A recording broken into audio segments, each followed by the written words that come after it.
नमस्ते मेरे प्यारे विद्यार्थी मित्रों, मैं सोनार सर। आज हम हिंदी लोक भारती 10वीं कक्षा का एक नया पाठ देखने वाले हैं जिसका नाम है जूलिया और इसकी विधा है एकांकी। इसके रचनाकार है रूसी लेखक अंतोन चेखव। आइए पहले लेखक का परिचय लेते हैं।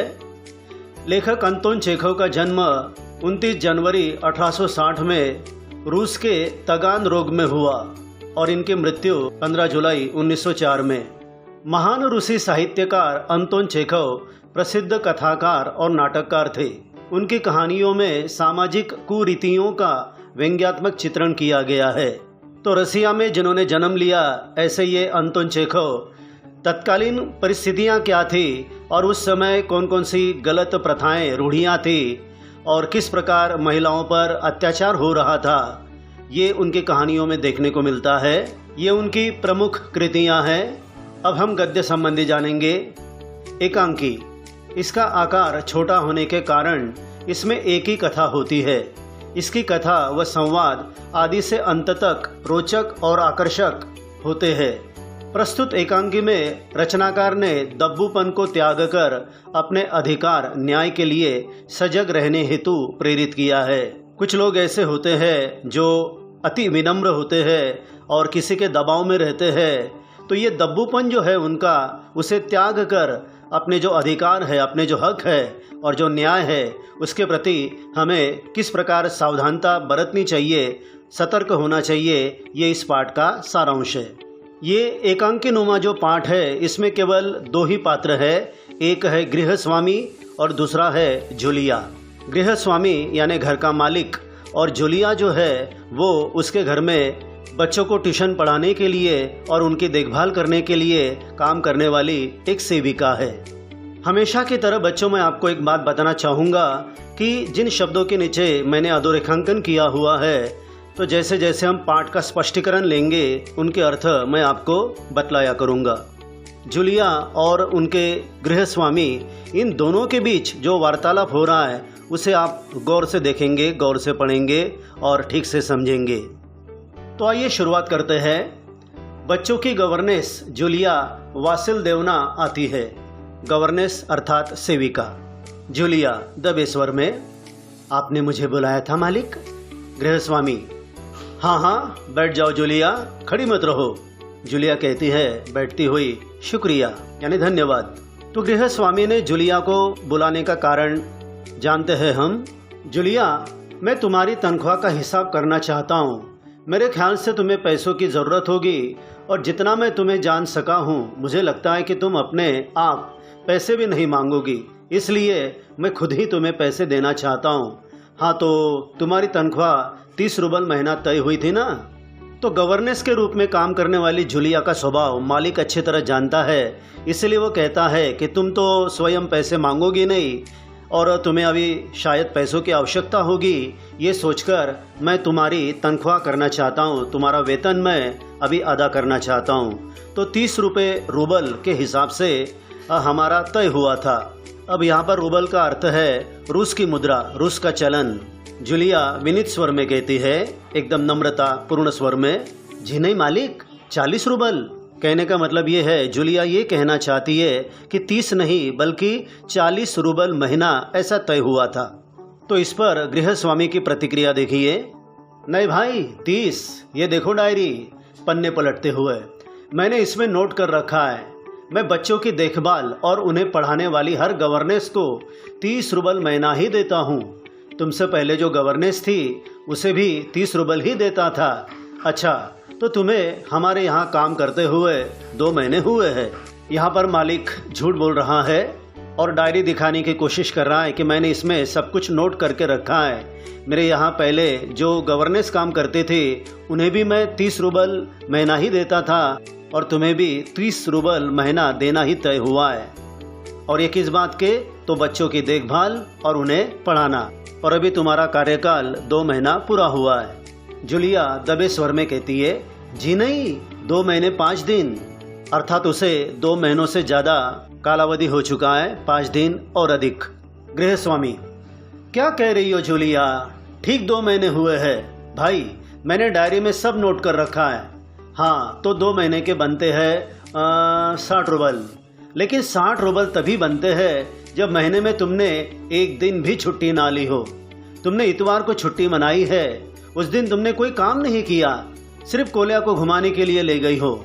और ये तो तुम भी मानोगी कि बच्चों को घुमाने के लिए ले जाना कोई काम नहीं होता। इसके अलावा तुमने 3 छुट्टियाँ और ली है, ठीक है ना। वो कहते हैं कि 100 बका 1 लिखा। गृह स्वामी का यहाँ कहने का तात्पर्य है कि मैंने तुम्हारी हर बात यहाँ पर इस डायरी में नोट कर रखी है। 30 रुबल महीना इस हिसाब से बनते हैं 2 महीनों के 60 रुबल, और वो भी उस हालत में जब तुमने एक दिन भी छुट्टी ना ली हो। तो 2 महीनों में जितने इतवार आए हैं उन इतवारों के, और जब वो कोल्या को घुमाने के लिए ले गई थी उसके पैसे वो काटने वाला है, ये उसकी बातों से लग रहा है। तो डर के कारण मालिक की बात झूठ होते हुए भी जूलिया कहती है नम्र स्वर में या दबे हुए स्वर में कहती है, जी आप कह रहे तो ठीक, और रुक जाती है। अब गृह स्वामी अपनी बात का स्पष्टीकरण देता है, अरे भाई मैं क्या गलत कह रहा हूँ। हाँ, तो 9 इतवार और 3 छुट्टियाँ यानी 12 दिन तुमने काम नहीं किया। ये कितनी अन्यायपूर्ण बात है कि 9 इतवार के मालिक 9 रुबल काट रहा है, और जिस दिन जूलिया ने कोल्या को घुमाया वो 3 दिन को भी छुट्टियाँ मानकर वो 3 रुबल, इस प्रकार 12 रुबल वो काट रहा है। यानी तुम्हारे 12 रुबल कट गए। उधर कोल्या 4 दिन बीमार रहा और तुमने सिर्फ वान्या को ही पढ़ाया। पिछले हफ्ते शायद 3 दिन दांतों में दर्द रहा था और मेरी पत्नी ने तुम्हें दोपहर बाद छुट्टी दे दी थी। तो 12 और 7 19। यहाँ पर मालिक जितने रूबल काटे जा सकते हैं वैसे काटने की कोशिश कर रहा है, और कम से कम तनख्वाह उसे कैसे देनी पड़े इस बात के बारे में कोशिश कर रहा है। गृह स्वामी का जो बेटा है कोल्या, वो 4 दिन बीमार रहा तो केवल वान्या को पढ़ाया जूलिया ने, और जूलिया के दांतों में 3 दिन तक दर्द था। हालांकि उसने काम तो किया है, लेकिन गृह स्वामी का ऐसा मानना है कि दोपहर बाद उसकी पत्नी ने उसे छुट्टी दे दी थी, तो वो भी रूबल कटेंगे। इस प्रकार 12 और 7 19 का हिसाब लगाया उसने। 19 नागे हाथों भाई, घटाओ 60 में से 19, कितने रहते हैं? 41 रूबल, ठीक है। यहाँ हम जूलिया की भावनाओं को समझ सकते हैं। वो विरोध करने की कोशिश कर ही नहीं सकती, थोड़ी डरपोक भी है और अति नम्र है वो। और गृह स्वामी जो कहता है वो उसके मुंह से बुलवा भी लेता है, जूलिया के मुंह से, और इसीलिए कहता है ठीक है ना, यानी मैं ठीक कह रहा हूँ कि नहीं। जूलिया रुआसी हो जाती है, यानी उसका जी चाहता है कि वो रो दे। कहती है जी हाँ। गृह स्वामी डायरी के पन्ने उलटते हुए, हाँ याद आया, 1 जनवरी को तुमने चाय की प्लेट और प्याली तोड़ी थी। प्याली बहुत कीमती थी, मगर मेरे भाग्य में तो हमेशा नुकसान उठाना ही बदा है। मैंने जिसका भला करना चाहा उसने मुझे नुकसान पहुंचाने में कोई कसर नहीं छोड़ी है। तो इन 2 महीनों में जूलिया के हाथों से जो जो नुकसान हुआ है वो यहाँ पर गृह स्वामी जो है वो बता रहा है कि 1 जनवरी को उसने चाय की प्लेट और प्याली तोड़ी थी, और ये प्याली काफ़ी कीमती थी। उल्टा चोर कोतवाल को डांटे, वो कहना चाहता है कि मैं जिसका भी भला करना चाहता हूँ उसके कारण मुझे तो दुख ही उठाना पड़ा है, नुकसान ही उठाना पड़ा है। यहाँ पर उसका इशारा जूलिया की तरफ है। खैर मेरा भाग्य, हाँ तो मैं प्याली के 2 रूबल ही काटूंगा। जैसे बहुत उपकार कर रहा है जूलिया पर कि वो प्याली के नुकसान के बदले 2 रूबल काटने वाला है। अब देखो, उस दिन तुमने ध्यान नहीं दिया और वहाँ किसी टहनी की खरोंच लगने से बच्चे की जैकेट फट गई, 10 रूबल उसके गए। इसी तरह तुम्हारी लापरवाही की वजह से घर की सफाई करने वाली नौकरानी मारिया ने वान्या के नए जूते चुरा लिए। थोड़ा रुक जाता है, तुम मेरी बात सुन भी रही हो या नहीं? अपना स्वर एकदम ऊंचा कर देता है मानो डांट रहा हूँ। तो प्याली के भी रूबल कटेंगे, किसी पेड़ की टहनी की खरोंच लगी और जैकेट फटी तो उसके भी रूबल कटेंगे। हालांकि जूलिया लापरवाह तो है नहीं, फिर भी उस पर उसने असावधानी का आरोप लगाया, लापरवाह है ऐसा आरोप लगाया, असतर्क है। और इसी के कारण घर में सफाई करने वाली जो नौकरानी है मारिया, उसने वान्या के नए जूते चुरा लिए और इसका भी इल्ज़ाम उसने जूलिया पर लगा दिया और उसके भी रूबल वो काटने जा रहा है। अब तो बड़ी मुश्किल से जूलिया को अपना रोना रोकना पड़ रहा है। उसकी रुलाई रोकते हुए वह कहती है जी सुन रही हूँ, हाँ ठीक है। अब देखो भाई, तुम्हारा काम बच्चों को पढ़ाना और उसकी देखभाल करना है। तुम्हें इसी के तो पैसे मिलते हैं। तुम अपने काम में ढील दोगी तो पैसे कटेंगे या नहीं? इसका सीधा सा मतलब है गृह स्वामी ये कहना चाहता है कि तुम अपना काम ठीक से नहीं करती हो, लापरवाही बरतती हो और कोई भी काम तुम मन लगाकर नहीं करती, इसीलिए रूबल तो कटेंगे ही। ऊपर से कहता है मैं ठीक कह रहा हूँ ना? तो जूतों के 5 रूबल और कट गए। और हाँ, 10 जनवरी को मैंने तुम्हें 10 रूबल दिए थे। यहाँ पर गृह स्वामी सरासर झूठ बोल रहा था। तो जूलिया अब तो रो ही पड़ती है, लगभग रोते हुए। जी नहीं, आपने कुछ नहीं। वो कहना चाहती है कि मालिक आपने मुझे कुछ नहीं दिया, आप तो कुछ भी कह रहे हैं, लेकिन मालिक के दबाव के सामने कुछ कह नहीं पाती। इस पर गृह स्वामी झल्ला उठता है। अरे मैं क्या झूठ बोल रहा हूँ? मैं डायरी में हर चीज नोट कर लेता हूँ। तुम्हें यकीन न हो, विश्वास न हो तो दिखाओ डायरी। डायरी के पन्ने यूं ही पलटने लगता है, नाटक करता है वो। जूलिया अपनी आंसू पोंछती हुई कहती है आप कह रहे तो आपने दिए ही होंगे।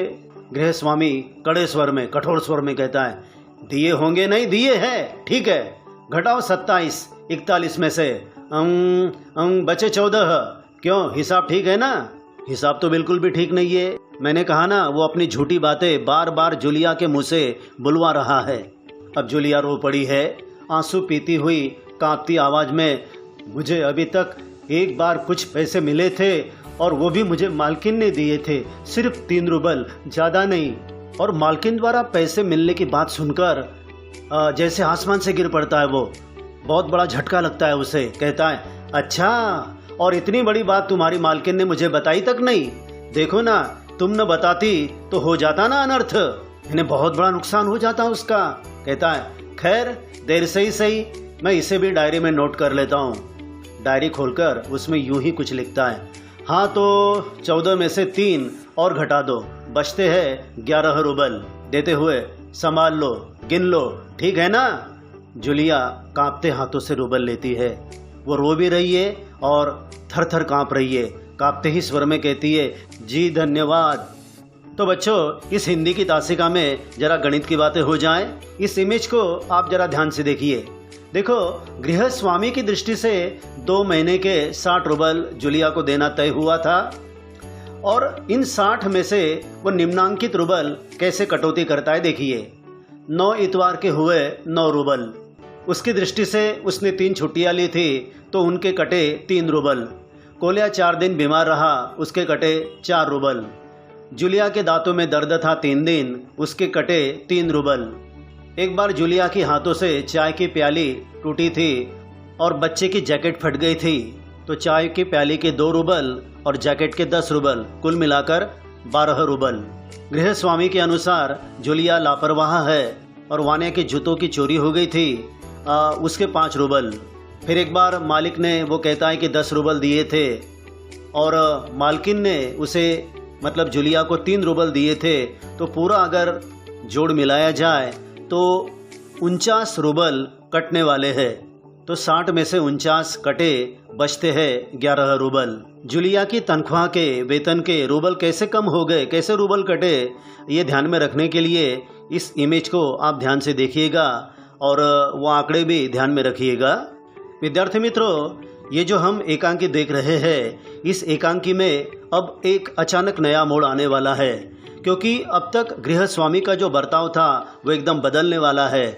हमारे मन में, तुम्हारे मन में ये छवि पैदा हो गई थी गृह स्वामी को लेकर कि गृह स्वामी जो है वो जूलिया पर लगातार अन्याय कर रहा है, बेवजह अकारण उसके रूबल को काटते जा रहा है। लेकिन वास्तव में ऐसा है नहीं। गृह स्वामी एक बहुत ही अच्छे दिल का मालिक है। अब तक उसने जो किया वो केवल एक नाटक था।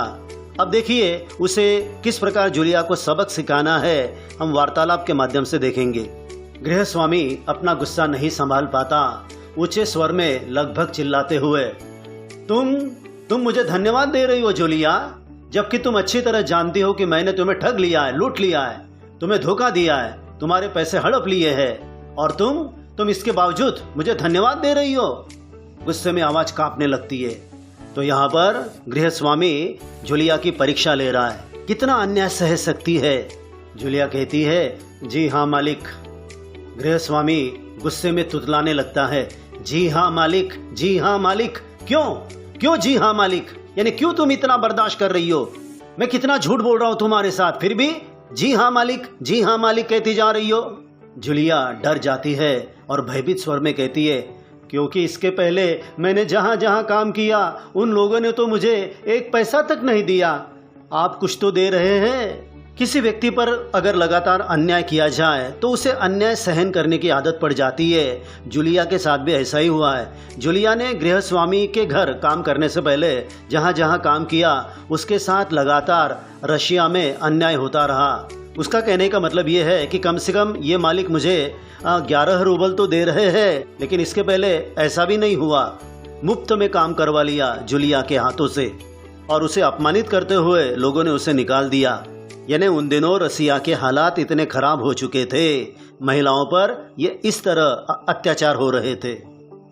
गृहस्वामी क्रोध के कारण कांपते उत्तेजित स्वर में, उन लोगों ने तुम्हें एक पैसा तक नहीं दिया जूलिया। मुझे ये बात जानकर जरा भी आश्चर्य नहीं हो रहा है। स्वर धीमा कर, जूलिया मुझे इस बात के लिए माफ कर देना कि मैंने तुम्हारे साथ एक छोटा सा क्रूर मजाक किया। मैं जानता हूँ कि मेरे इस मजाक करने से तुम्हारे दिल को बहुत चोट पहुंची है, पर मैं तुम्हें सबक सिखाना चाहता था, तुम्हें दंड देना चाहता था, मैं तुम्हारी आंखें खोलना चाहता था। देखो जूलिया, मैं तुम्हारा एक पैसा नहीं मारूंगा, नहीं काटूंगा मैं तुम्हारा 1 रूबल भी। जेब से निकालकर, ये है तुम्हारे 80 रूबल, मैं अभी इन्हें तुम्हें दूंगा, लेकिन इसके पहले मैं तुमसे कुछ पूछना चाहूंगा। जूलिया, क्या यह जरूरी है कि इंसान भला कहलाने के लिए इतना दब्बू यानी डरपोक, भीरू और बोदा बन जाए, इतना मूर्ख बन जाए कि उसके साथ जो अन्याय हो रहा है उसका विरोध तक ना करे, बस खामोश रहे और सारी ज्यादतियां सहता जाए? गृहस्वामी के कहने का मतलब है कि तुम डरपोक हो, तुम हमेशा दबाव में जी रही हो और बोदा यानी मूर्ख भी हो। अरे ऐसे समाज में इतना डरपोक बनकर, इतना भीरू बनकर तुम कैसे जी सकती हो? ऐसे तो लोग तुम्हें कच्चा चवा खा जाएंगे। तुम अन्याय के खिलाफ लड़ना सीखो। कब तक ये ज्यादतियां, ये अन्याय तुम बर्दाश्त करोगी? नहीं जूलिया नहीं, इस तरह खामोश रहने से काम नहीं चलेगा। अपने को बचाए रखने के लिए तुम्हें इस कठोर, क्रूर, निर्मम और जिस संसार के पास हृदय ही नहीं है, भावनाएं नहीं है, इससे तुम्हें लड़ना होगा, वरना ये लोग तुम्हारी जिंदगी को नरक बना देंगे। अपने दांतों और पंजों के साथ लड़ना होगा, पूरी शक्ति के साथ। मत भूलो जूलिया, इस संसार में दब्बू और रीढ़ रहित लोगों के लिए कोई स्थान नहीं है, कोई स्थान नहीं है। विद्यार्थी मित्रों, तुम जानते हो कि हमारे शरीर में, हमारे पीठ में एक अवयव होता है, रीढ़। अगर ये रीढ़ मजबूत है तो हम शान से चल सकते हैं। तो यहाँ पर लेखक को लगता है, गृहस्वामी को लगता है कि मानो इस जूलिया के अंदर रीढ़ ही नहीं है, बिल्कुल लाचार बनकर वो जी रही है और इसके पास कोई स्वाभिमान भी नहीं है। बस सामने वाला जो कहता है उसे स्वीकार कर लेती है, डर जाती है। तो जब तक नारियां ऐसा जुल्म और अन्याय सहन करती रहेगी तब तक उसके जीने का कोई मतलब नहीं है। तो नारी को अपनी आत्मा को जगाना पड़ेगा, उसे अपने ऊपर हो रहे अन्याय के खिलाफ लड़ना पड़ेगा, इस कठोर संसार के साथ लड़ाई करनी होगी। कई बार नारी पर अगर अत्याचार होता है तो वह अपने दांतों का सहारा लेती है, अपने पंजों के नाखूनों का सहारा लेती है। तो गृहस्वामी यहाँ पर चाहता है कि जब तुम पर ऐसा अन्याय हो तो तुम अपने दांतों के द्वारा लड़ो, अपने पंजों के द्वारा लड़ो, लेकिन सामने वाले को सबक सिखाओ और स्वाभिमान से जियो। विद्यार्थी मित्रों, देखो, यह अभी पहले जैसी पुरुष प्रधान संस्कृति नहीं रही। जब हमारे देश में पुरुष प्रधान संस्कृति थी तो पुरुषों ने बहुत ही अन्याय किया है नारियों के साथ। हमेशा नारियों को अपने पैरों की दासी माना है, लेकिन अब ऐसा नहीं चलने वाला।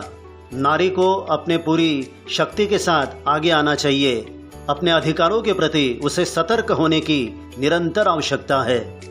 तो मैं आशा करूंगा विद्यार्थी मित्रों कि ये वीडियो, ये पाठ आपको ज़रूर अच्छा लगा होगा। तो YouTube पर मेरा जो चैनल है हिंदी शिक्षक, आप उसे अवश्य सब्सक्राइब कीजिएगा। धन्यवाद।